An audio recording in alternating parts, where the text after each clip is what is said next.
grab the polar bear, it's sedated, from the helicopter, it's darted. Jeff Corwin Experience was the first high-definition series for all of Discovery. The genesis of all the series I've done, including my first Disney Channel series, it was my idea. And we started doing CPR on this thing. Well, how do you do CPR in an 8,000-pound rhino? Yeah, what do you do? We physically got on its chest, and he would say, okay, jump. And we'd Can we go back to your 2 plane crashes? Sure. To be completely honest, I had no idea where to start with you because your career is so impressive and so extensive, and you've done so many incredible things. Over 500 episodes of TV. Is that how much it is? My goodness, I never thought about it. How involved are you in the planning of the expeditions, from the hurdles that you're going to be facing from when you get there to being in remote locations? Do you have an idea of what you're in for before you plan it? Oh, 100%. Especially now at this point in my career, I create all the programs that I'm in. And my very first television series, which was Going Wild with Jeff Corwin and Disney Channel, I call them the brunette days. Because, now I'd like to say I'm a silver fox, but my 16-year-old daughter says you're a silverback. A silverback. I'm like, ugh. But those days, back in the day, again, the genesis of all the series I've done, including my first Disney Channel series, it was my idea.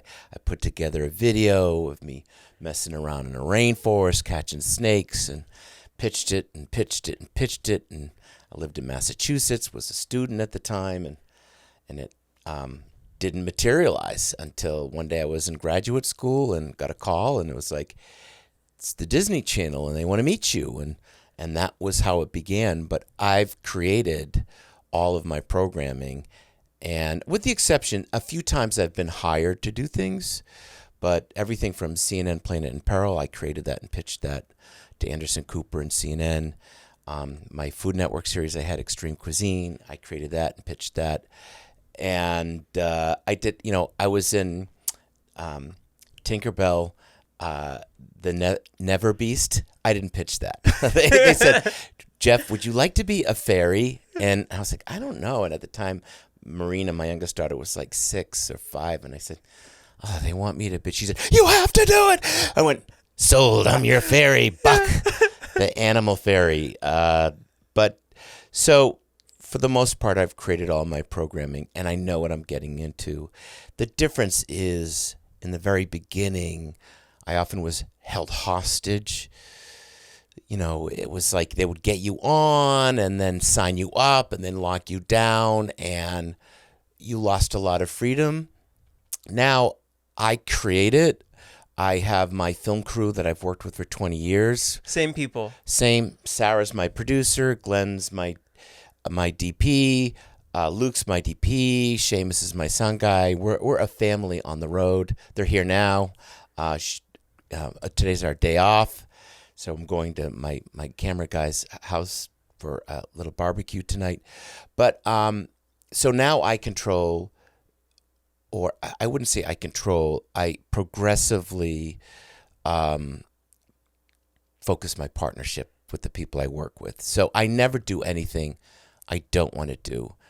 But that doesn't mean you can't talk me into doing something. But if I've decided I don't want to do it, and it's just kind of, and I don't think it's necessarily being where I am at in my career. It's just where I am at in my life. I just don't care anymore about judgment or what people think of me as much as I used to, and felt like I had to make everybody happy. Now, I want to make the people that are important to me happy as friends and partners, but equally important, I want to cultivate this very symbiotic environment where collectively we create a really awesome TV show. Do you have a bucket list of things that you still want to cover? Is Antarctica still on that list? It's not on that list. We did a wonderful episode in Chile, which brought us to Antarctica, or at least the close parts of it. And I would be very happy to do a show in Antarctica, but I don't need to do a show in Antarctica. I mean, I think I've done 100 episodes in Alaska. I've been to Australia, New Zealand, many, many, many times. I think I've been to about 90 countries where we've shot shows. At one point, pre-COVID, we were doing 20 plus countries a year in production. And I still very much love to travel. I love being on the road, and I love the journey of it. But there is really no place I want to go to that I haven't been to before. But there are many places I want to return to and see how those stories have evolved, how those species are doing. And I have done that here and there, and oftentimes they're not doing well. And that's what's so interesting about my career is when you think of extinction or endangered species, you think of black and white dusty pictures or something in a museum. I can look at HD stories that I shot. I had the first high-definition television series, which I believe was Jeff Corwin Experience, was the first high-definition series for all of Discovery. And so I can look back and see animals that are extinct that I shot in HD, which is very strange. When you see those animals at that time, did you foresee that actually happening, or was there still a chance that these animals could be saved? Well, we're there to tell that critical frontline story. This could go any which way. So, yeah, we understand the jeopardy of that, but it is the world we live in. We live in a world where humankind has consumed 70% of all nature in a little over a century. Every half an hour, a species on Earth becomes extinct. So it is just the reality. And I think, I don't want to say you become immune to it, but you begin to accept it and say, I'll do my best to make a difference. You know, the skill sets I have is as a communicator to germinate that story and hopefully cultivate an interest with my audience to want to be a part of it. Yeah, because it's really just the awareness, which I think is the reason why you said you got into it, is that people are just uneducated about how to bring these animals to the forefront to try and save them. And also to make them care. I've always believed we cannot protect what we don't love or care about, and we'll never care about it if we don't know about it. So what I have the privilege of which I've always feel very humbled about is to tell people the story. And because of my career, the story arc of my career, now going on almost 30 years, and I have a reputation that I've really worked hard to build, to really always, to never compromise the story of the animal, the wildlife, the endangered species we're talking about, and really lift up that front lines scientist, explorer, conservationist trying to save that species. And because I've not compromised that, with very few exceptions where something went wrong, I can work with just about anyone around the world, where most journalists will be like, oh yeah, this is what we do. You stay over there. Let me talk about it. It's like, okay, Jeff, I'm going to jump off the crocodile now. You got to get it in the water. So, and I really, really, treasure that. And so I am in California for my new series for CBS, which is called Extraordinary World. And our partners is this amazing boutique NGO called the Brady Hunter Foundation.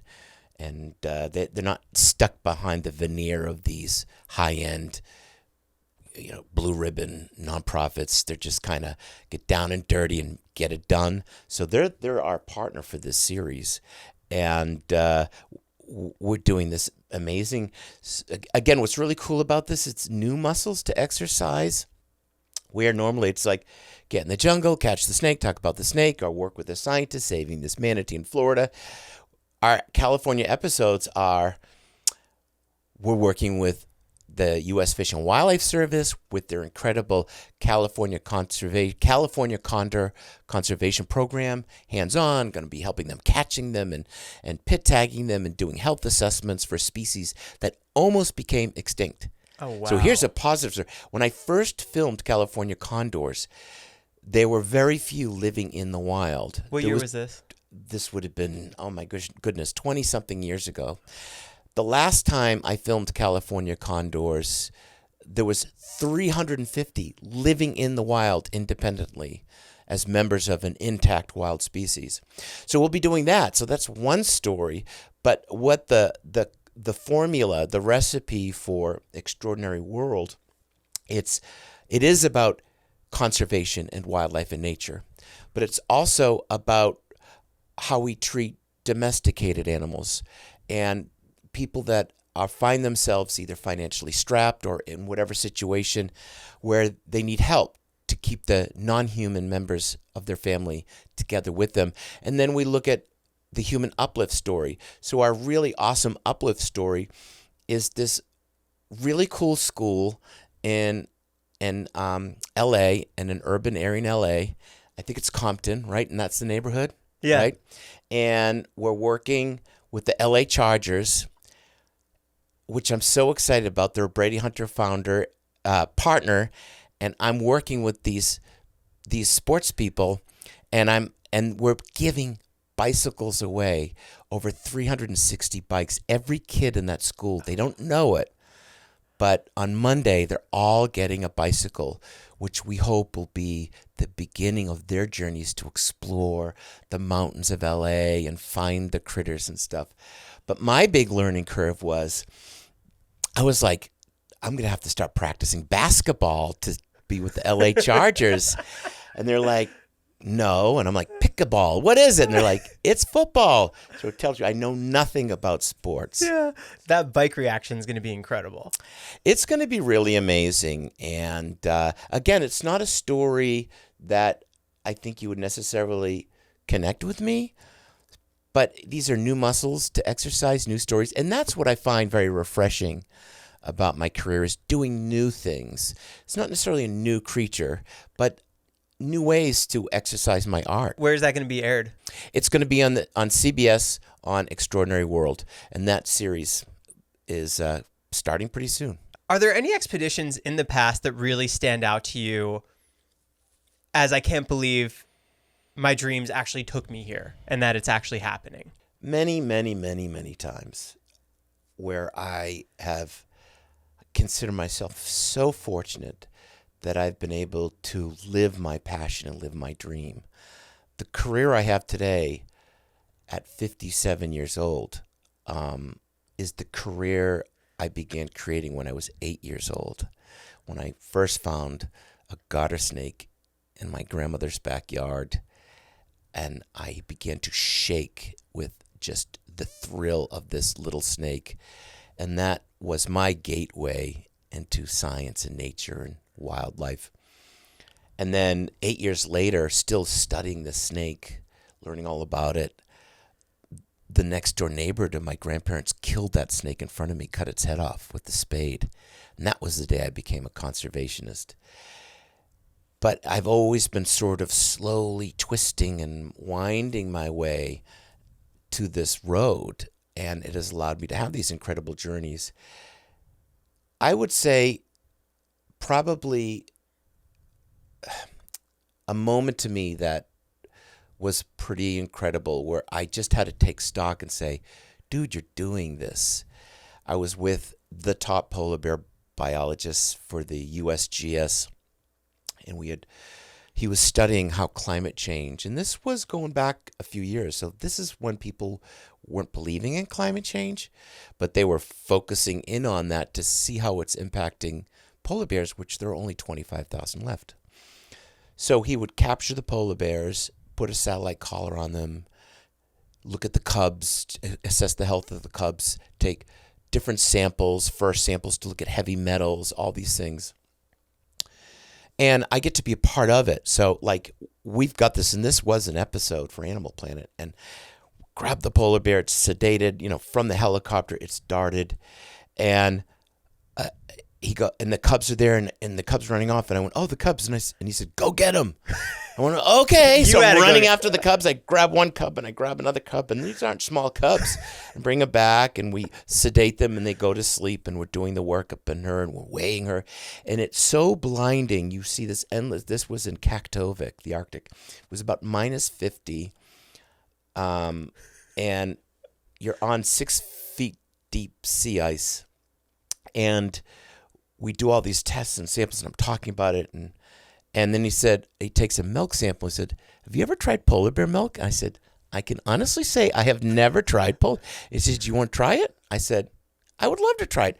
So I actually tried a little bit of the polar bear milk, and they're testing it for all the pollutants, the chemistry that would be now inside this animal, which there were.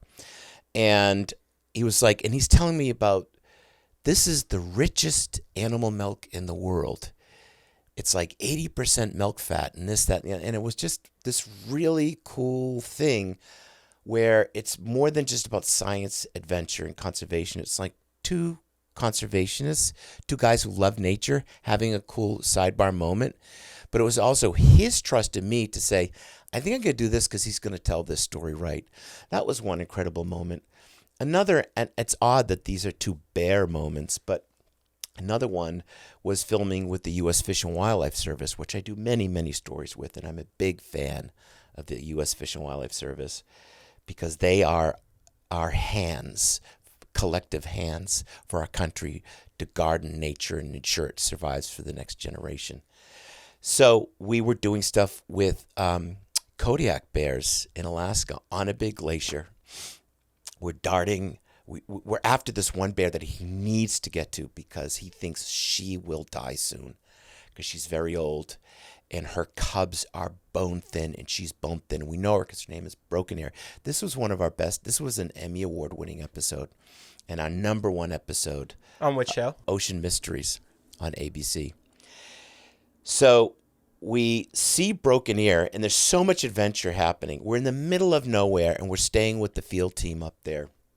Of course, we come in with a couple of cases of Cabernet, and there's an interesting story to that. And we go and we dart the polar bear.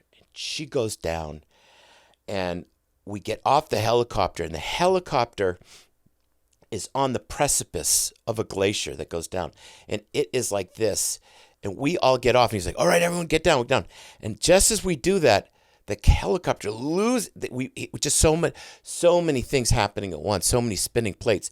And he goes, everyone get back on the skid. And we balance the helicopter and like that almost happened.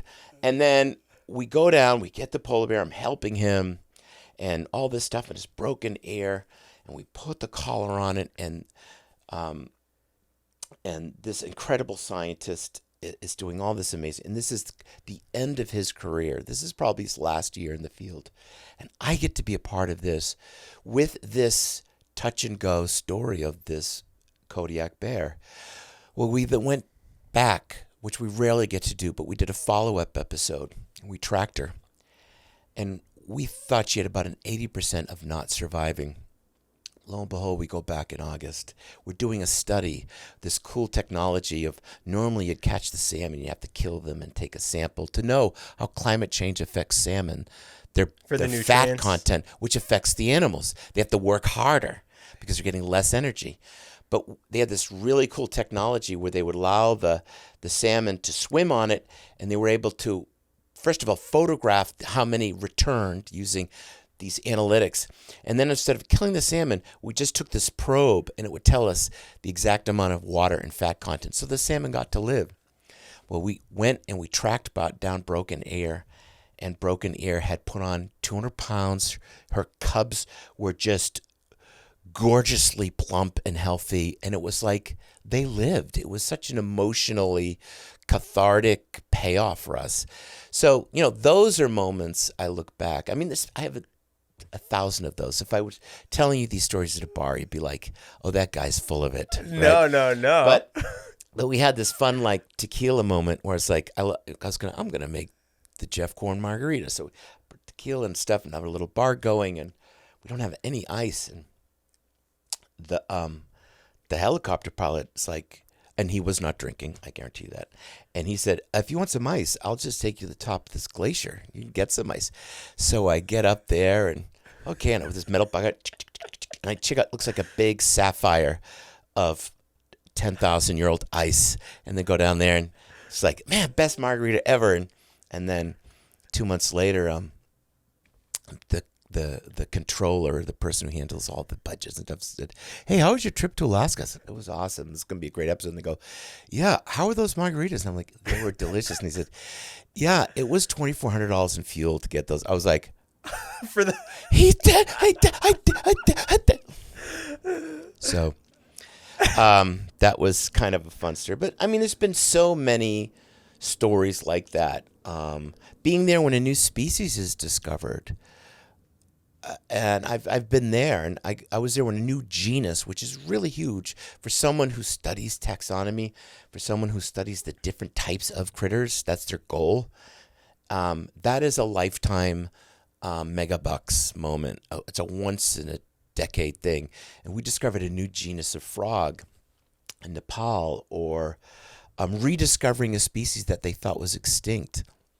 The Atelopes varius, this rare Panamanian golden frog that they thought was gone. And we found the last surviving male, which was used to reboot the whole species. is there a female for that? So here, it was such a strange story. So this was a documentary I did for Animal Planet. It was called, I think, The Last Frog. I can't remember the name of it. And we went out and searched for the golden frog, which had become extinct in the wild. And the irony was that they only had females in these captive recovery programs, including what they called the Ark. It was like Noah's Ark in the middle of the jungle. It looked like something out of Star Trek. It was this, containers all together, and you walked in and mist, and there's plants everywhere, and you're wearing gloves, and it's like you felt like you're restoring, your terraformers or something. And they had all these females, and they were filled with eggs. But the tragic irony is they were dying from sepsis because they could not push out those eggs, because the male frogs need to do implexus, hold on, squeeze out the eggs, and then fertilize those eggs. So that missing link. And we were just in the jungle, and in this really cool forest, and chytrid fungus had wiped out all the amphibians. So you go in this forest where this deadly fungus, which is now spread around the world, and it was like this room. That's silent, because the frogs were gone, and they're the living link. They're such a keystone species. Their tadpoles feed all the fish and the insects. And I just turned over this thing. I went, and lo and behold, was an adult male frog, which became a part of that recovery program for that species. To go back a couple stories, was the polar bear milk good? It was really good. It was really viscous. Is it like cow's milk at all? No, it's kind of like cream. It's like warm, thick cream with a little, I call it like sushi cream, a slight little bit of but not an unpleasant fishy taste. Okay. And they take that milk and they test it because milk is like the number one transmitter of chemicals from the environment into babies. Right. Because this is the most important thing a mother produces, for her offspring is milk. And that milk can easily, because milk, what's really cool about mammary glands is mammary glands are basically modified sweat glands, sebaceous glands. So there's a lot of pathways to get to that tissue, and it's easy for chemicals and pollutants and heavy metals and toxins to get in there. And then to go because it's manufactured so quickly and has to come, 4 or 5 times a day. Right. And then to get to the Kodiak Bear, did you guys interject at all with the salmon to help the bear? What do you mean? Gain weight and become... No, and that's the hard part about being that is, the job of someone who works to protect our national parks and refuges or our state parks. They're there to ensure that a species thrives. but often it does not come down to the individual. And it's not like there was a veterinarian. The best thing we could do is get data from her to see a bigger lens of how the species is. And, it's so dangerous when you start feeding animals like bears and stuff like that. It never really works out. Because they need to do it on their own. So the only thing we could do is just understand her in a way to protect her species and the environment. So the salmon is just to know how salmon are doing. Because salmon is the most important resource of nature in Alaska. It is important economically. It is important for tourism. Have you ever been to Alaska? No, but I want to. Well, if you ever go to Alaska and you go to the Tongass Forest, which is the largest temperate forest in the world, it's a rainforest, a temperate rainforest. The Tongass Forest, it's 10. I couldn't tell you, 10 million acres. Does it freeze up there? It does. It's Alaska, and it stretches all across southeastern Alaska. That forest has been built and created by salmon. It only exists because of salmon, because salmon are the nutrient injection overload. Because when salmon return to spawn, and they're so cool because they're anadromous, so they begin their life as a freshwater animal, and then within a year or two they become a saltwater creature, marine creature. In some cases could travel the world, and that salmon, depending on what of the 5 species it is, will return a year to 5 years later, all at once, one generation, one cohort. They turn back into a freshwater creature. Then they come in, they spawn in the exact riverbed where they were born, and then they die. So they make that ultimate sacrifice to secure the next generation. They expire. Once they come in and taste that fresh water, it's like a light switch. The senescence death gene kicks in, and they become almost like zombies. They start dissolving. But in the tragedy of that individual animal, that sacrifice, it delivers the bounty of energy to that entire ecosystem. So all the nitrogen and the nutrients builds the forest. And a forest with very little soil makes it, the boughs of the branches bend with all the blueberries, all the eagles, the bears, all those animals, all the kittiwakes, the weasels, the minks. Everything is dependent upon the salmon. That forest would not exist. That's why Kodiak bears, which are just a type of grizzly bear, look like a completely different species. They're taller. They're 5'6". They're instead of being 400 or 500 pounds, they're 1,100 pounds. They're gigantic because they've been gigantified from the salmon. When you trank these animals, when you're doing the studies, do you ever misconstrue how much to put in them where they accidentally wake up? So tranquilize. So that is all done. And by the way, that science and technology, it's just like, anesthesia. Back in the day, it was a shot of whiskey and a mallet over your head, Yeah. and your dentist was also your veterinarian and your barber. But today, it's all a science. And so they have different sedatives for different species. So there's a completely different type of sedative you use for a feline versus a rhino versus a bear. They're completely different types, and you use different types for what you want to do. And a lot of times, so you have the sedative, which you deliver, and then you have the reversal. So I've done this with elephants, where with Mike Chase, the world's best. I went to grad school too with him, and he's like the world's best African elephant conservation scientist. There's a lot of them, but he was amazing. And I went out with him, and he was looking at elephants to see how we may not, we're managing them incorrectly to protect them, because we look at them through the viewpoint in a more linear way. It's like, here's our management plan for Botswana and our management plan for Namibia.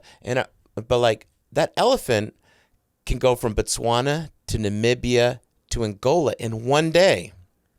So in one day, that elephant can go from where it's protected to a grassland to a place like Namibia, which is a desert, to a place like Angola where it can step on a landmine, and it can go through farm fields and have a bad human elephant interactions, and make it more aggressive. All these things can happen. So he wanted to create a trans-frontier approach to let's manage them as an African template versus just one of 47 African countries. So we got this big bull, put the collar on it, and it's this 10,000-pound animal, and he says, all right, you ready to deliver the reversal? And I put it in the tail, and I delivered it. To wake it up? Wake it up. And we have to have a plan because we have to get out of there. And within a second, that elephant is moving around, and we physically push it up. And then Mike goes, all right, let's get back to the helicopter now. It was that. So it's done to a science. And only one time have I ever seen an animal die from a sedative. And it was quite awful. We were working with endangered white rhino in Kenya. And we had to sedate an injured rhino that we thought had been poached. We didn't know how profound the injury was. And we were all terrified because, number one, they're so endangered. And number two, that meant poachers were amongst us. And I have been there and it's an awful situation because it usually means animals are going to die and people are going to die. And we sedated the rhino. We went there. And it was profoundly injured. I would say an unsurvivable injury. And while we were working on it, and what we discovered that it wasn't a poacher, it was an elephant. An elephant had literally had a fight with the rhino and skewered it. And the rhino had a heart attack while we were working on it. And he looked at me, the vet, and he was like, oh my gosh. And I was with me, and it was a Maasai ranger. It was a member of the Maasai community, and myself. And we started doing CPR on this thing. Well, how do you do CPR in an 8,000-pound rhino? Yeah, what do you do? We were jumping. We physically got on his chest, and he would say, okay, jump. And we'd jumping to try to start the heart while he was trying. But it didn't survive. And by the way, it wasn't going to survive anyways. You didn't see the fight between them. Oh, no. And his incredible expertise. So that rhino was not going to survive, but that was the only time. And I would say that rhino probably would have been dead on its own very shortly thereafter. And more importantly, we got to find out what happened. So it was a big relief, not for that rhino. And we actually never showed that. Today, you would have showed that, because we would have found that thoughtful way to tell that very important story of people in the front lines where it doesn't always go as planned. But back then, it was like, oh, yeah, we're not going to use that. It's too graphic or too sad or. But now I would be like, no, we should show that because that's what happens. Right. That's a story. But those would never show that. We'd never show when we were in a plane crash. We were in plane crashes, 2 of them. We never showed that. But I'm like, man, that would have gotten ratings. Yeah. You have so many stories that I just want. Do you have protector or guards with you to protect you from poachers?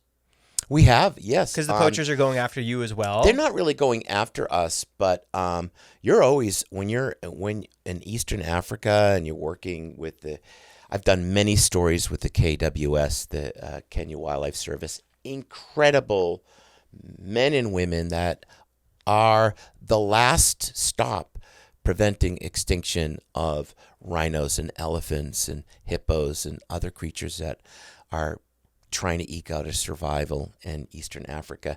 And we were working with a group where there was a firefight and one of the rangers died and all of the poachers were killed, automatic weapons going back and forth. We could not show that. Again, I think the cameras are rolling though? No, it wasn't rolling. It happened while we were there, but we were working with the same team. Now we would show that. I would find a way to respectfully show that story because it's important. But we just, and they didn't want it. They're like, listen, we don't want you to tell the story. So let's just focus on, whatever that story was, working with a baby orphan rhino or. This is on Animal Planet? This was for a series I did for NBC, for MSNBC, called 100 Heartbeats, which is based on a book I wrote about what happens when we get to this place where there's only 100 of a species left and how that can go in any direction. That was kind of the genesis of that book. So we traveled around the world. MSNBC said, let's do this as a documentary series. And it was incredible. And it was a lot of stories like that.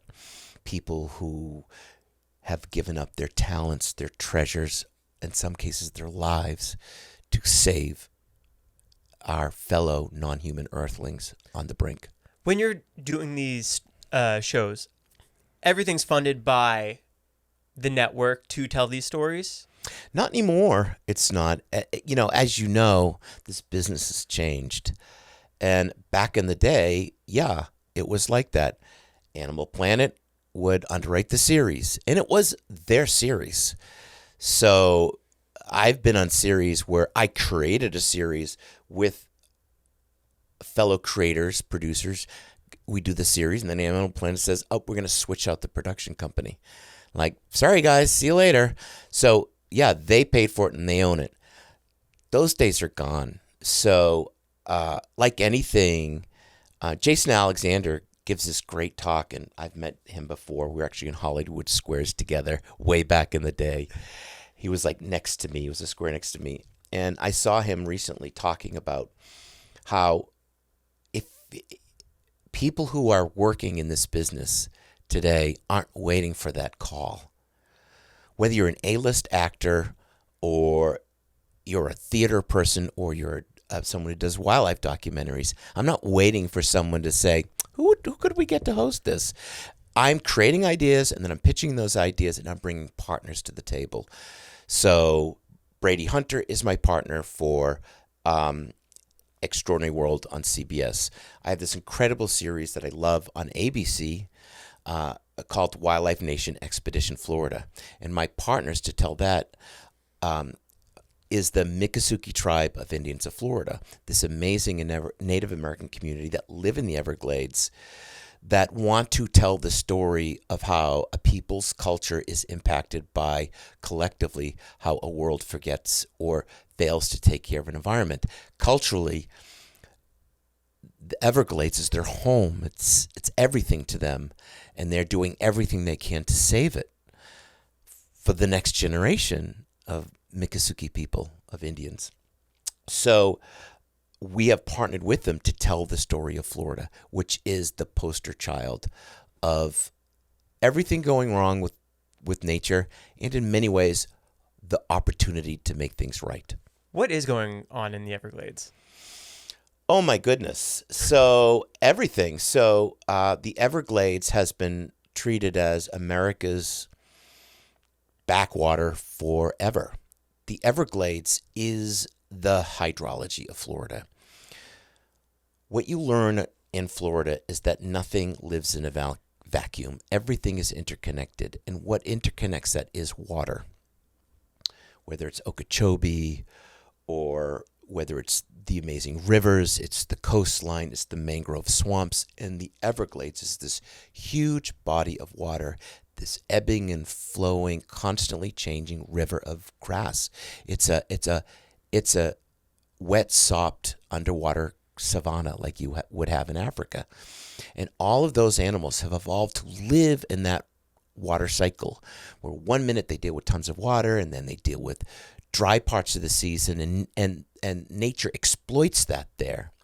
But we have poor managed it so horribly for a century that we've either pulled all the water out or we've, in an unsustainable way, dumped all the water in. So right now, the Everglades is drowning. Many of the animals are drowning there. It's a tremendous problem with pollutants. And this is not unique just to the Everglades. Throughout Florida, high levels of mercury and other toxins from all sorts of reasons. Agriculture, poor sewage, especially on the coastline. Human waste kind of things? Human waste, yeah. So that's a big problem for the Everglades. Climate change is a huge problem. Invasive species. And is that a lot from people just letting their pets loose? It's all from us. It's 100% from us. If we look behind us to find someone to blame it on, it's just going to be crickets behind us. So we did this fishing, like a fishing derby. I caught probably in that derby alone. I love to fish. In the summer, I'm actually a commercial fisherman back home in Cape Cod. Oh, wow. What are you catching there? Tuna and striped bass. I think that day I caught 20 different species of fish. Not one was a native species of fish. They were all exotics. Tilapia, snakeheads, cichlids, Oscars. All exotics, invasive species that people dumped. Jimmy went off to college, so just dump it into the river. Well, if you dump that into a river in New England, winter's going to come and that thing's going to die. But you take that invasive species and you dump it in the Everglades, like they did with lionfish into the ocean. So now there's billions of lionfish from Bonaire to now New York. And they all originate, they trace back the mitochondrial DNA to 6 individual fish released around the time of Hurricane Andrew. So when you take an invasive species and you put it in a place like the Everglades, it has no known predators. The potential prey has not evolved the defenses. So it is a slaughterhouse. So the lionfish, for example, off the reefs of Florida, consume 50% of their body weight every day. And they're covered with thousands of deadly toxic syringes ready to kill anything that tries to eat it. So that's a very powerful story in itself. But in the Everglades, there's now 70 different species of fish, of which less than half of those species are native fish. The peacock bass from the Amazon outcompete the largemouth bass and stuff like that. The caimans from the Amazon outcompete the American alligator. But the biggest problem are the pythons, and we've done many episodes in this. Pythons now are the greatest predator in South Florida, and they are slowly adapting and migrating, and not slowly, rather quickly, they're migrating north. And we have opened up a python and found 2 deer inside that python.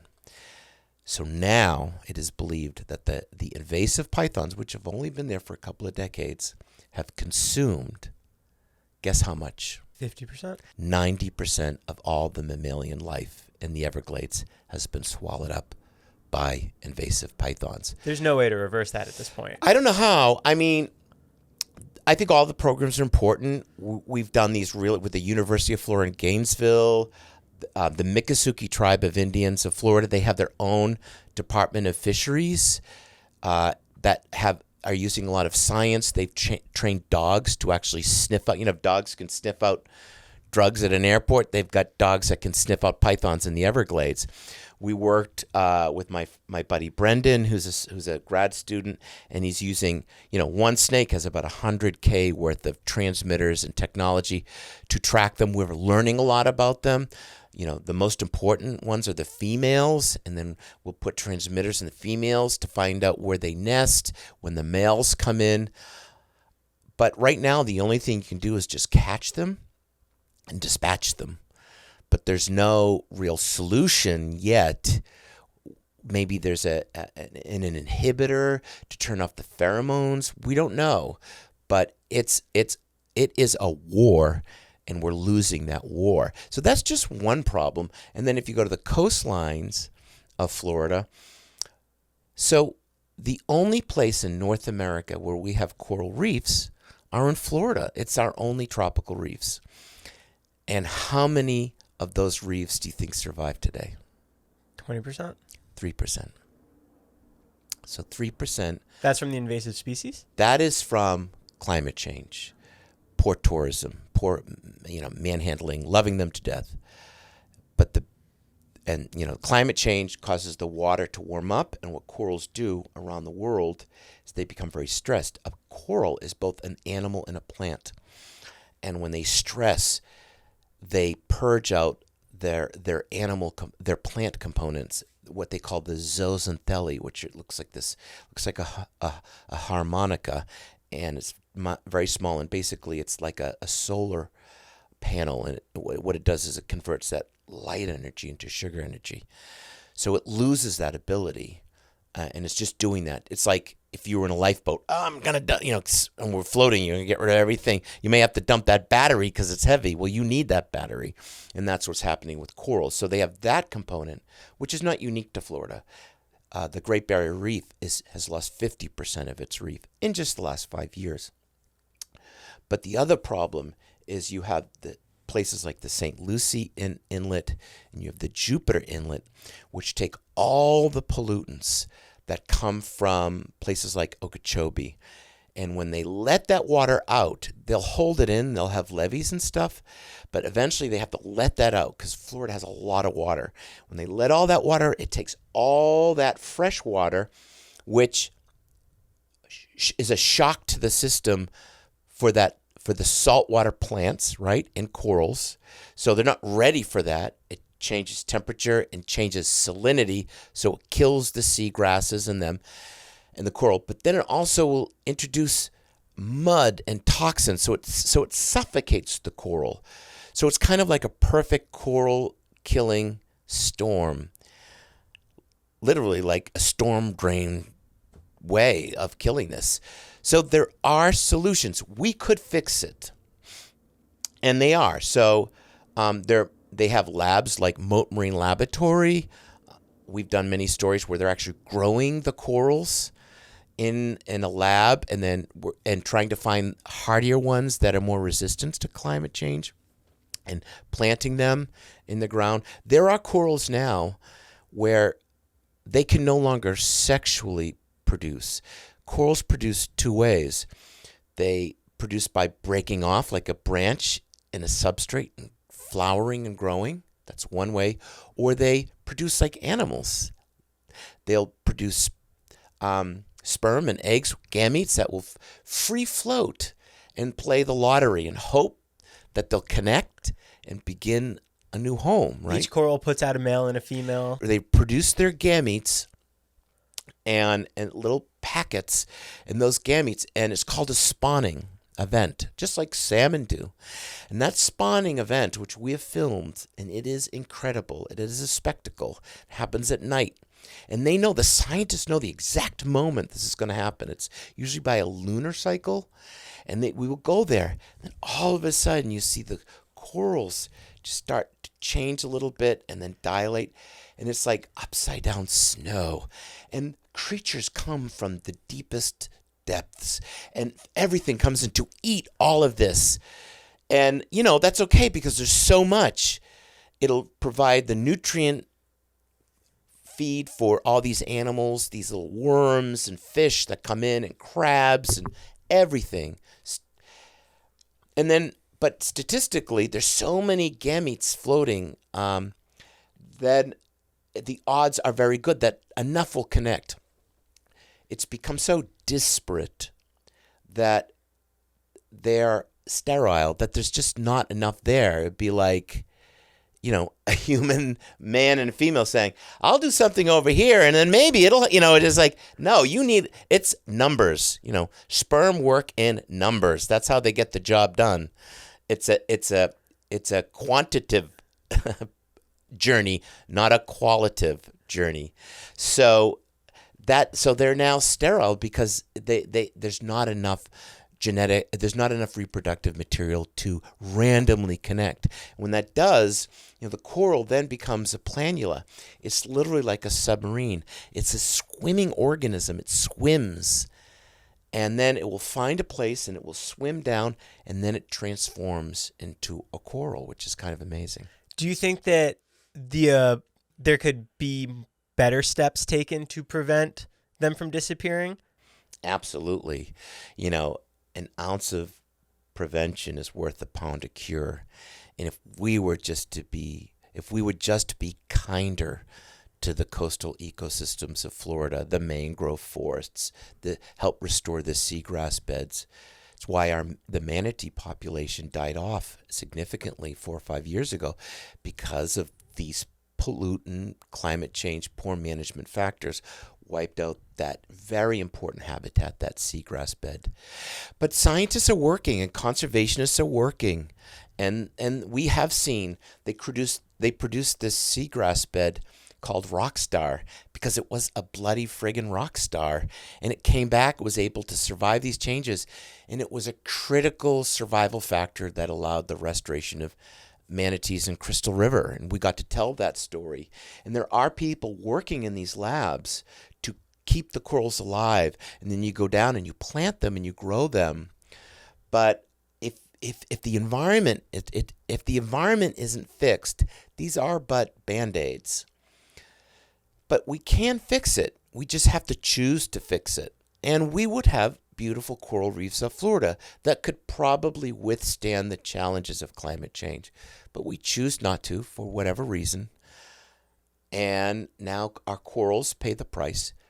Also, keep in mind that 70% of every fish species in the world at some point in its life has a connection to a coral reef. They are oases in a liquid desert. I'm sure you've been to a tropical place and you see coral reefs. Well, it looks so beautiful and crystalline because it's not like New England where it's a living soup, because there's nothing there. It's all locked up in that coral reef. So they're very, very important keystone ecosystems that we are losing around the world. But we could make meaningful, realistic changes, and they would survive and take on the challenges of climate change. But they also become the canary in the coal mine for us. So I love Florida. Florida has been so much a part of my life's career, and I just love Florida. There's nothing like it. And for many Americans, it's their first gateway experience to nature. I was a keynote speaker for this big event. I got this award, National Biology Teachers Award, which I was very excited about to get. And I got this award, and a teacher came up to me at the end, and she said, your shows are great, and I use them in my classroom. And don't take this disrespectfully, but my kids are never going to go put a satellite collar in a hyena. They're never going to go to New Zealand and do a blood test on a Rothschild kiwi. And I said, but they're probably going to go to Florida, right? Just about everyone gets a chance to go to Florida. So no matter where you are economically or physical fit-wise, many of us will go to Florida and see manatees and alligators. So it's a very important introduction to our shared natural treasures. So that's why I decided to focus on telling the wild Florida story with the Miccosukee tribe of Indians as a partner. But we could fix it, but we're just not going to. So I said they are now the canary in the coal mine of what's to come. Well, if you live on the coastline of Florida right now, you probably can't get house insurance. Right. There are people that can't afford to live in Florida anymore because they can't insure their homes. You fix your home after a hurricane, and that once-in-a-century hurricane comes again next year because of climate change. Because the coral reefs, which are a natural barrier to mitigate the impact of those storms, the mangrove swamps, which become the mud holding back fingers that keep that substrate in place. When they're compromised and the coral reefs are compromised, we're compromised. So now we also reap the catastrophic rewards from poor stewardship. Right. So in the end, we did it to ourselves. What went right in saving the American alligator? Why was that such a successful conservation act? Well, it was because of the Endangered Species Act, which was... Do you know who created the Endangered Species Act? Wasn't it a president? It was a president, but who? Reagan? No. Kennedy? Nope. Nixon. Okay. Richard Nixon, who one could argue was probably not the most celebrated American president. Very conservative Republican president. He created the Endangered Species Act. He created National parks, too? He did not create national parks. Another Republican president created national parks. Was that Kennedy? No, that was Teddy Roosevelt. He loved his hunting. He did. He loved his hunting, but he had this bigger plan about protecting nature, and that's another interesting story. But Richard Simmons, Richard Simmons, not only was it great in exercise, President Richard Nixon is the reason why we have bald eagles today. And I tell people that not because I want them to think that Republicans are great conservationists. I want them to not think politically about conservation. Democrats have done incredible things for conservation. Bill Clinton was integral to reintroducing wolves back to Yellowstone. He started that whole process? Well, he pushed it along, and he was kind of there when it happened. My point is, it is a part of the American ethos. It's our fingerprint as a people, as a nation, to protect and wisely manage natural resources. We've done so for over a century, and it's come through the profound loss of species. The passenger pigeon, which was a uniquely American species that once blackened the skies, and railroad workers building the Great Western Expanse Railroad had contracts that said, you can't feed me any more passenger pigeon. I want something else. Well, we ate them and hunted them to extinction till Martha was the last one.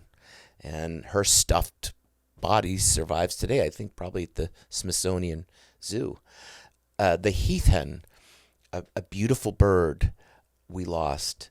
So many species, the stellar sea cow, a manatee that was the size of a whale. And many of these animals were hunted almost to the modern era. Dodo birds didn't disappear 1 million years ago, a couple of 100 years ago. So it's through this profound loss and people coming from countries where they destroyed their nature where we had this choice. And it began with Yellowstone, where Yellowstone was about to be turned into the world's most important mineral mine, to be totally excavated and destroyed for all its value and minerals, timber, all that stuff. And they sent a painter to Yellowstone, not a photographer, but a painter. And they lowered him into the big major gorge of the waterfall, and he painted it. And he presented it to Congress, said, we can't destroy this, off a painting. And it was out of that moment that we created our national parks. And it was created over a card game, like all the titans of industry, all right, you're going to be the head of our national parks, the Department of the Interior, and you're going to be this. And we began to create this program, and then it was like, well, who gets to use these national parks? And then it was decided, well, they should belong to everybody. National parks were the first integrated experience. No matter where you were, what state you were, you could have Jim Crow laws there. If there was a national park there, you could go to that national park and be just like everybody else. It was during the Depression we had this amazing conservation movement where we employed people to go work in national parks, to create the bridges and the steps and stuff like that. So that's how national parks were born. Which is kind of amazing. And that is a completely uniquely American thing. No other country in the world had the concept of a national park before us. They do now, but we created national parks. So, and we created this idea, again, through our own horrible mistakes of hunting things to extinction. We created sustainability and management where we have federal laws for the use of natural resources and we have state laws. And we said we have to use science to determine how those resources are used. So like if you're a turkey hunter or a deer hunter, that resource will be available to you based on what the science says.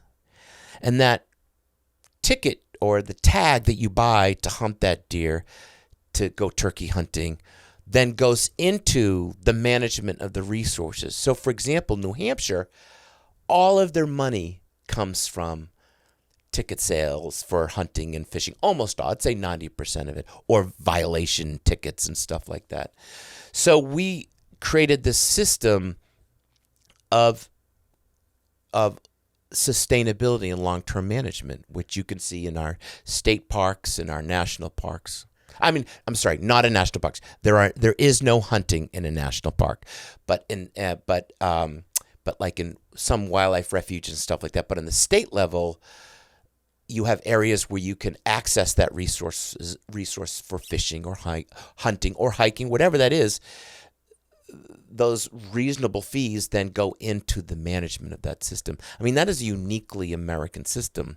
So in Europe, back in the day, protected wild spaces belonged to nobility.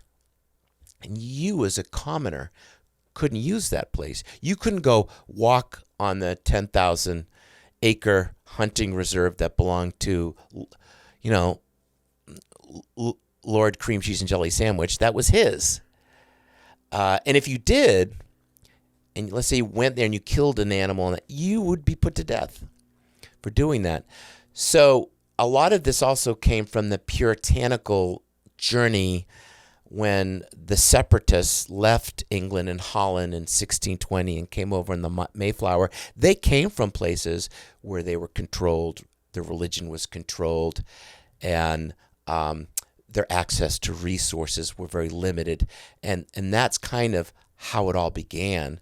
They're thinking of like, I think this belongs to all of us, and it belongs to the people of tomorrow.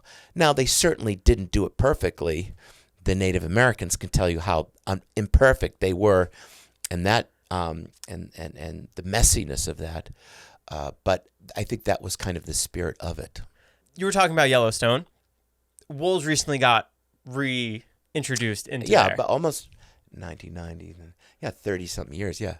Oh, I thought recently they just released like packs of wolves into the Yellowstone. That was I do not think they're doing that anymore. I think that was the first pack was introduced in the 1990s. When you hear things like this, obviously it's so divided amongst the people and the government. It is divided. To be able to speak on such like controversial things of releasing the wolves into the wild or whatnot, how do you find the line to give your insight? Because I feel like you've been so well respected and you've never really found yourself in any controversy, but you deal with such controversial topics. Yeah. So, I think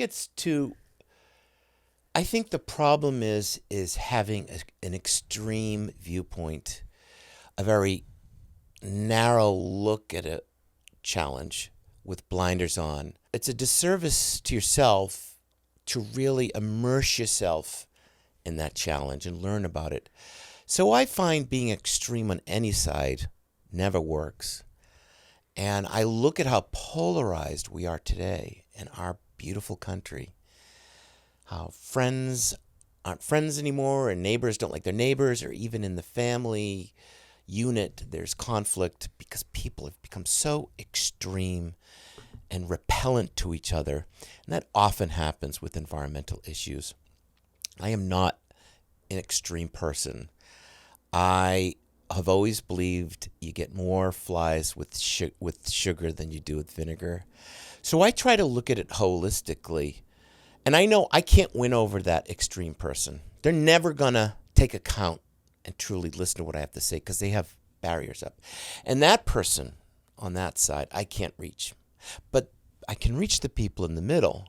So that's how I do it. And I can say, so listen, wolves have been historically a part of this ecosystem since it's been an ecosystem.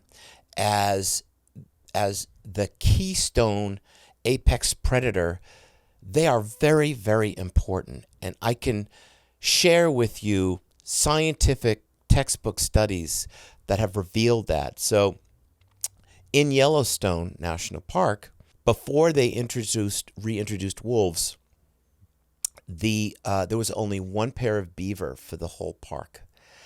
Like two singular beaver? Two single beavers. What had happened is the elk population and the ungulate population, the elk and maybe some mule deer or some other they call them ungulates. But they had eaten all the willow, the swamp willow, and all the riparian vegetation, all the river vegetation.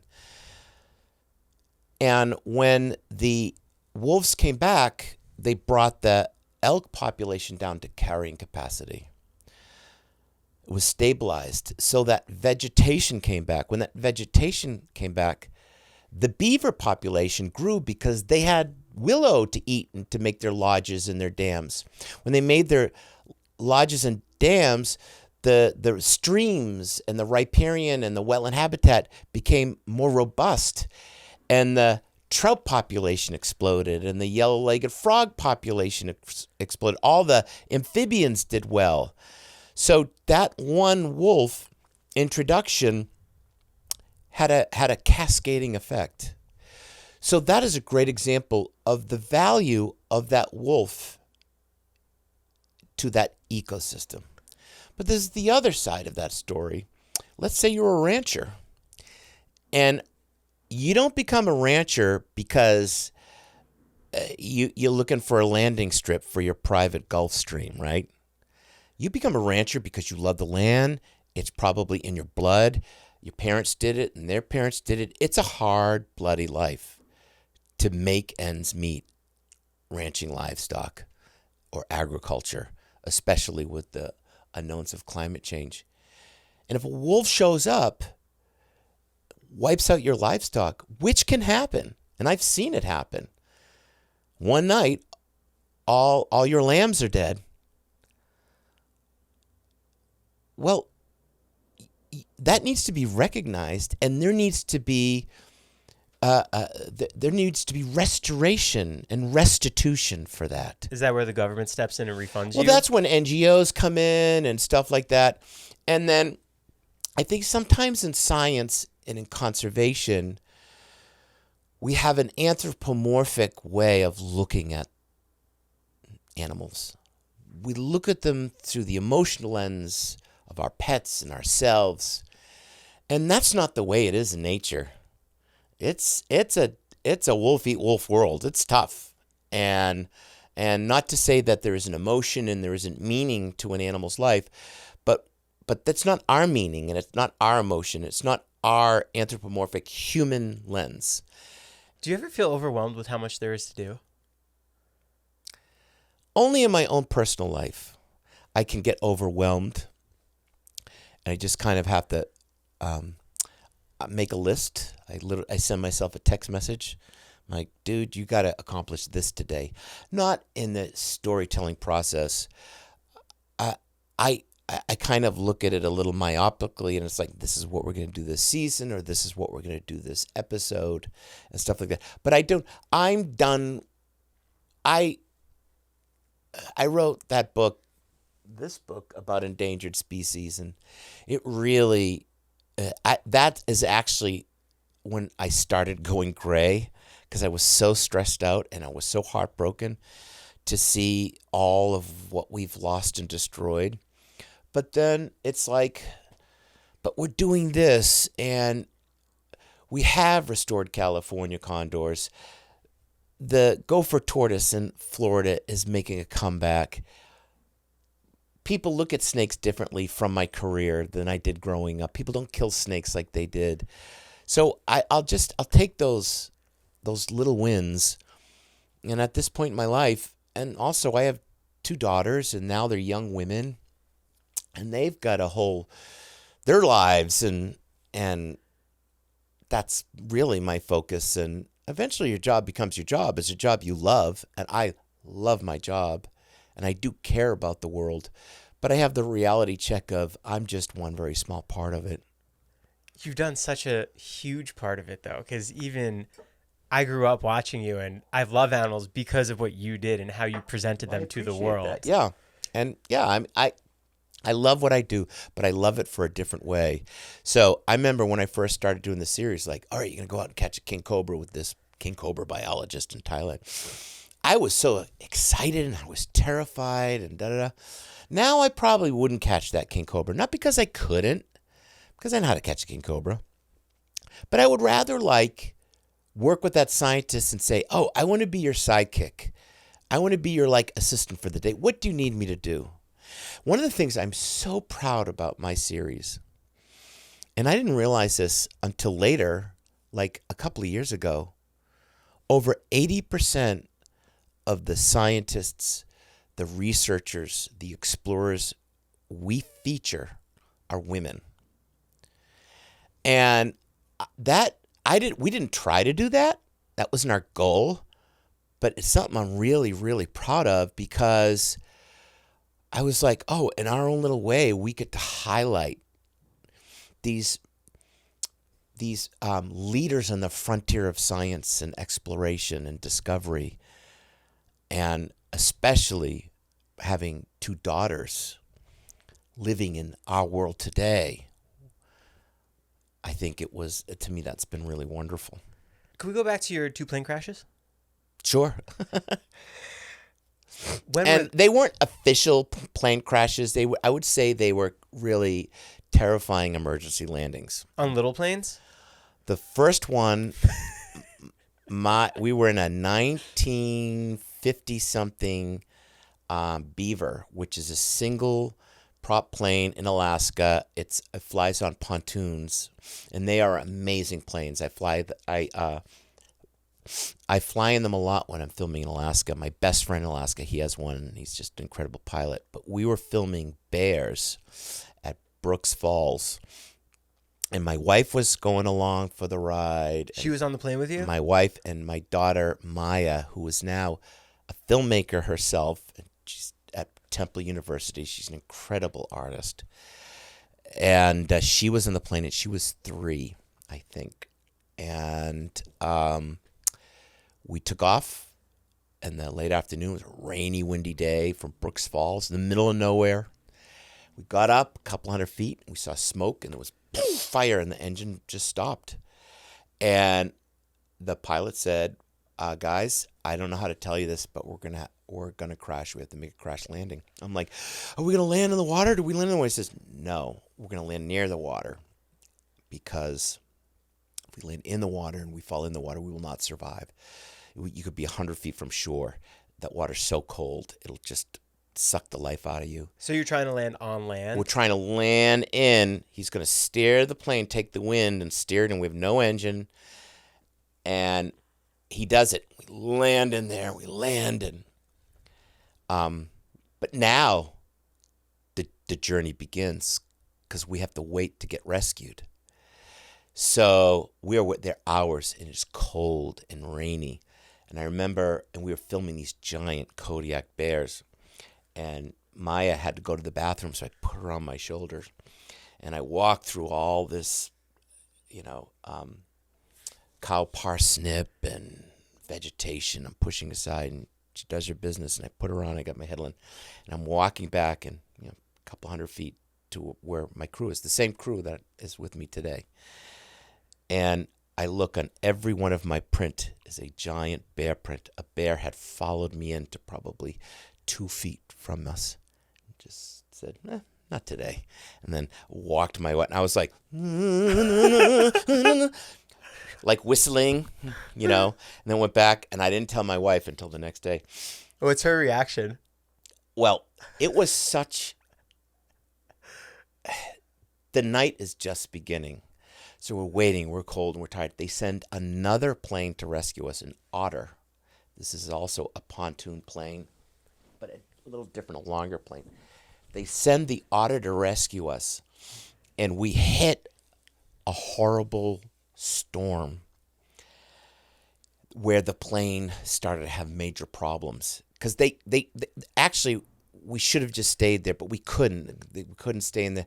There was a camp, but there was no, it was far away, and there was no room for us, and we just wanted to get out. So they had radioed or had a satellite phone, whatever. And this is, I don't know, maybe it's not pre-cell phones. No, it's cell phones, but it's certainly not iPhones yet. And they send the next plane in. We get in this plane, and the pilot's wife comes, and so it's a pilot and the pilot wife, and the person who was flying our plane. We just leave our plane. They're going to go back and get it. These planes are really expensive. We take off, and we hit it looked like the wings were coming off. And the plane, at one point, we weren't even moving. And we were, I mean, I was, for the first time I was ever, I was not scared in that, with the first one with the beaver. But with the otter, I was like, oh my God, I'm really scared. And then and it started out like joking, whoa, and then we're all like white knuckled. And we had a big, we were so agitated and so volatile in the air. And the plane's making this, I'm like, oh my God. And a journey that was going to be a half an hour was like 3 hours because we were moving inches. And we had this big toolbox that was ratcheted down with like big wrenches and ply and unhooked. And the toolbox rips open. And all you can hear is like ding, ding, ding, ding, ding, ding, ding, like all these tools flying around. And my daughter starts crying and she's going, Mommy, I don't feel good. And she starts to black out from all the agitation and she's sick. And I grab my wife's hand. My wife's really tough. I grab her hand like this and she takes her hand. She looks at me and goes, I hope you're happy you just killed your whole effing family. I went, oh boy, I did it this time. Well, we survived. We get off that plane.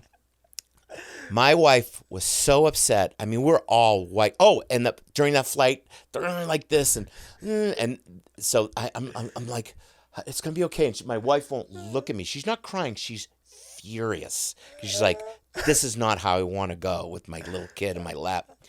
And the pilot's wife, turns around, and her mascara. This is a woman from Alaska who's flown everywhere. She looks at me. She goes, "You hold on that baby as hard as you can." I'm like, oh shit. That doesn't help. So, we survived it. And my daughter was so traumatized that she wouldn't go. We had to fly little planes. This was a series I had for Travel Channel called Into Alaska. So we're all over Alaska, and she's going to have to get in a plane to get home. It's all little planes. The governor of Alaska heard about what happened and sent a helicopter, and the message was, the governor of Alaska wants you to know that Alaska is a very beautiful place. So on our prettiest day, we want to send you on a helicopter ride so you can see the beauty of our state whenever you want. Lunch in a glacier and a helicopter ride, which we did. The governor was? Who? Sarah Palin. Oh, wow. So you could say whatever you want about Sarah Palin, At that time, she was really beloved and popular in Alaska. And but yeah, that was the word the governor was sending or underwriting, or someone was, a helicopter so we could be reminded of how beautiful Alaska was. But Alaska, you can be an incredible pilot. You then have to be re-educated as a pilot for Alaska, because 90% of Alaska is not accessible by roads. So you're flying everywhere by little planes, by helicopters, mostly float planes. I would guess it's probably the top, plane crash place in the world because of just the amount and the extremeness of the weather. Have you ever been involved in movies on set or television shows where you were there to help maintain the safety and well-being of the animal? Never, no. But I've done work. I've done TV shows where we've had that. So like the Humane Society will have someone who was their representative to go for a movie set whenever they have animals, and they go there to do that. But I've only done that. So I have been on a number of things. I've been on I'm trying to think. I'm like, CSI Miami. You pulled a foot out of an alligator's stomach. I know. So and it was a crocodile. And and I've been on some other shows that I've done over the years, but where clearly they'll want an animal involved. Or you do things like The Tonight Show. I did all those shows. Conan. Carson. I didn't do Carson. Didn't you do Carson Daly? Oh, Carson Daly, yes. I thought Johnny Carson. But I did Jay Leno, and I did all of those guys. Ellen DeGeneres, I was regular on her show. But it's always so hard because they want you to bring animals on. And it just makes it that much harder. And nowadays, that would be hard to do. So I really don't do those things anymore because I don't want to deal with that. And it's kind of hard to, it's just become complicated. And also, selfishly, it's like you're on the Today Show. And it's like you get this booking, which is a coveted booking. You're going to be in the Today Show and you're going to promote your new series. And like, we can't wait to have Jeff. And what's he bringing for animals? It's like, ugh. And then I've had it happen where it's like, you never asked me about my show, and you're so involved dealing with an alligator or, a leopard or something. You're not even, it's like, they didn't care. Right. What'd you think when you heard of the Zanesville, Ohio animal escape? I remember that. That was like, 8 years ago or something like that? Yeah, so again, I was doing 24/7 media for that, for all these different things. Because I've always You were the correspondent. I was the go-to guy for that stuff, and still am in many ways. And when I wasn't doing wildlife TV shows, I did put on my journalist shoes, and I covered the Gulf oil spill for CBS News. And then NBC picked me up and said, we want you to do it for us. And that actually evolved into a really great gig as an environmental correspondent to do other things. But yeah, I mean, that is exotic animals don't make good pets. And I'm not saying that there aren't exceptions. And there may be situations with wildlife rehab or legitimate verified, certified, licensed organizations. I am a supporter of zoos. Zoos are very important for education and also have been critical in restoring endangered species. All those animals I mentioned to you that were on the brink of extinction, zoos were a big part of their restoration. And zoos introduce hundreds of millions of people every year to nature. And most of the money that goes through a zoo is spent in field conservation. So while many people are looking to have that argument from someone who's worked with zoos my entire life, I truly get their important value. And U.S. zoos and U.S. aquariums that are worth their salt and that are legitimate belong to the AZA, which is the American Association for Zoos and Aquariums, which is kind of like the guild, the legit group to ensure that everyone is following the correct protocols, The rules, the regulations that are, et cetera, and are a part of the conservation formula. Have you ever considered writing a book of all your stories and travels? Well, I've written books. I've written like 7 books, I think, or more than that. I've written this book, and then I wrote a book about that. It was called Living on the Edge, and I kind of tied in. I picked 4 major ecosystems: the Sonoran Desert, the Costa Rican rainforest, the African savanna, and somewhere else I can't remember, and the Amazon. And then I took personal stories and I used them as the platform to tell something that was happening with nature and stuff like that. Books are hard. They're very, very hard to write, and they take a lot of time. And this last book, I had 2 years to write it, and I waited to the last 2 months because I had such anxiety. About confronting it? No, just doing it. Oh. To sit down and write. So I ended up getting a hotel room and like sequestering myself, going totally mad, writing that book. And it was just so much work. And books just don't sell like they did. And it's like, oh, your book did great. It sold, 15,000 copies and it's doing well. It's like, it's hard to make them work now, books. Right. And yeah, I just did that. I've written some children's books, and I have no need to write a book. I look at the challenge. I don't think books have that prestige anymore. Be like, my career's been great, and now I'll write a book. I think social media is that extracurricular activity outside of the mainstream of whatever your interesting job is, you know? So my job as a producer, a creator of television shows, a naturalist, conservationist, you know, my mainstream platform right now, who knows the way this business is changing, is television or streaming. But social media is what someone would come to today to get that little extra Jeff or backstory that normally I think a book would provide. Right. I don't think I would ever write another book again. I may do a book on I work with Princess Cruises, which I love. I'm their ambassador for environmental excellence. They were a partner in a series I did called Ocean Treks, and they're doing some really incredible things internally to be a leader in the space of sustainability. So I work with them to cultivate that.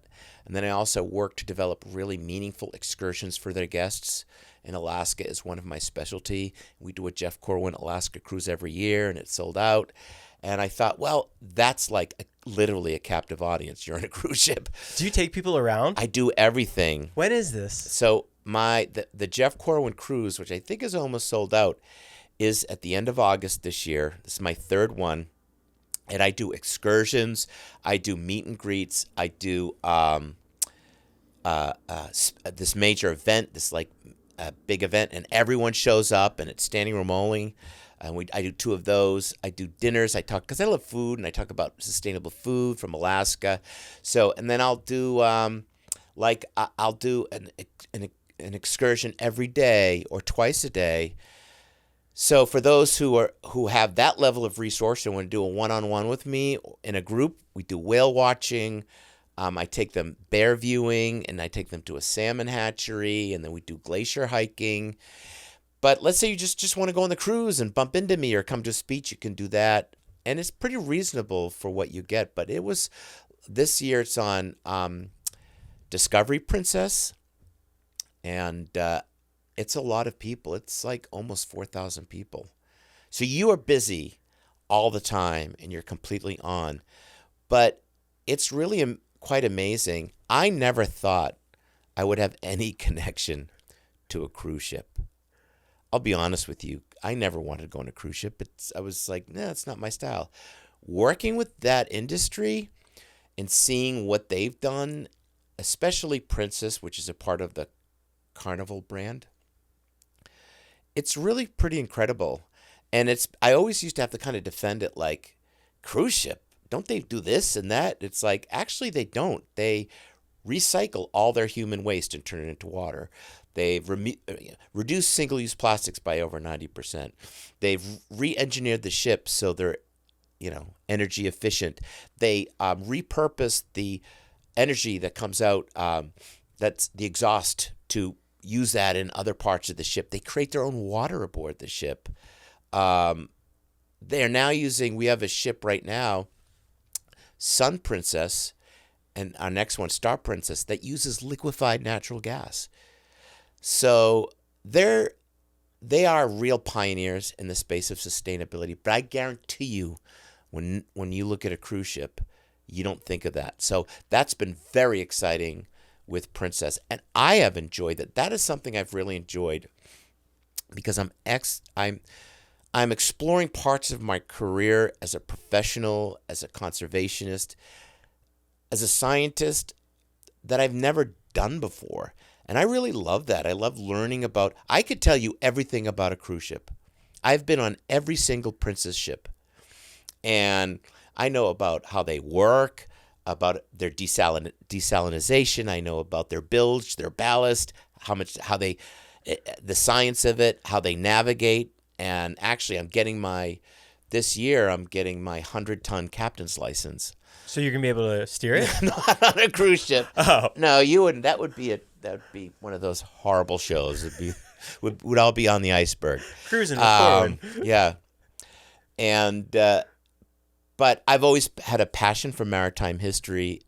In the summertime, I commercial fish because I love that resource and I focus in on regional stuff. It's kind of the deal we made as a family. We'd only eat things that come from near where we live, and that I drifted my way into commercial fishing and love it. But I have really, every time, not every time when I go ready for a shoot, I have to, sometimes you have to reach deep and say, all right, be that Jeff Corwin, step it up, and then get into it. And I love it, and it's great.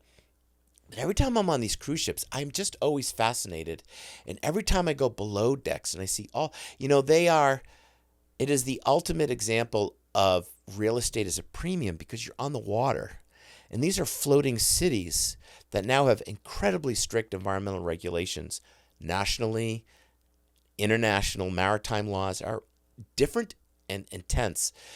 So to look how they navigate that literally has been incredibly fascinating to me. What advice do you have for the average person to help create impact on the environment at home?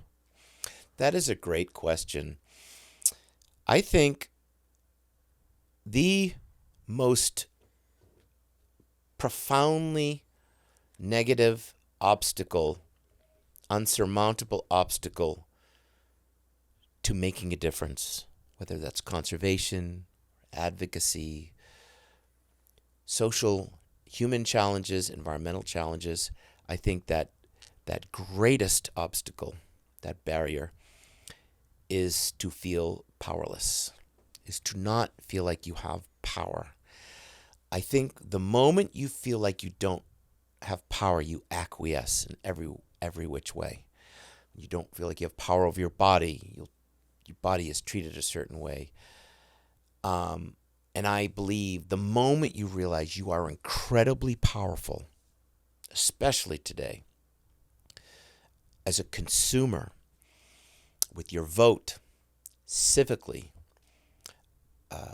through social media, once you recognize your power, you can do incredible things with your treasure, with your talent, with your time. The second thing I would say is to focus in on a challenge in your community where you live.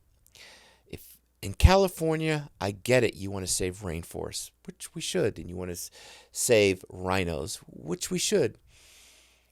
But you have the mountain yellow-legged frog, which is on the brink of extinction in California. California has species on the brink of extinction. There are ecosystems that are in jeopardy. The high desert, for example, the Living Desert Museum and Zoo in Palm Desert, California, spends their time educating people about this resources is incredible jeopardy. You would not think a desert is vulnerable and fragile, but it is. So recognizing your power and then exercising that power in your community, and maybe that will be a stepping stone to other things. And the third thing is, it's your talent. It doesn't always have to be a check or a lot of money. I guarantee you a local NGO, a wildlife rehab center, or whatever that group is, a center with arts and kids. If, let's say, I'm not an artist, I'm not a wildlife biologist, but I am an accountant, I guarantee you that 501c3 would value your expertise in that area. Or I'm one heck of a baker. My wife became passionate about food insecurity. So she dedicates all of her focus out of our family to a local food pantry. And that is her making a difference. She's not an expert in that, but she is making a meaningful contribution for people that are food insecure as a volunteer 2 or 3 days a week. And so that's what I would say. It's knowing that you have that power and share that power in your community and use it with what you're really good at and let that infuse to the mission of that folks that need that particular talent that you have. Get out there and do it. Get out there and do it. January 4th, Extraordinary World. That is Extraordinary World, January 4th. Paramount Plus. CBS on Saturdays, and then on Paramount Plus, and then we start filming Wildlife Nation Expedition Florida very soon with the Miccosukee tribe of Indians of Florida, and of course, you're welcome to join me on a cruise in Princess anytime. I'll see you on the Lido deck. I want to go to Alaska so bad. Oh, so well, we're I gonna think look there's into a few it. seats left, or Okay. a few cabins left. Okay. Thank you so much for My making the time. pleasure. This has been It's such great. an honor talking to you. Thank Been you very watching you much. since I was a kid. So cool. Awesome. Thank you very much. Cool. Bye. Wait. Out.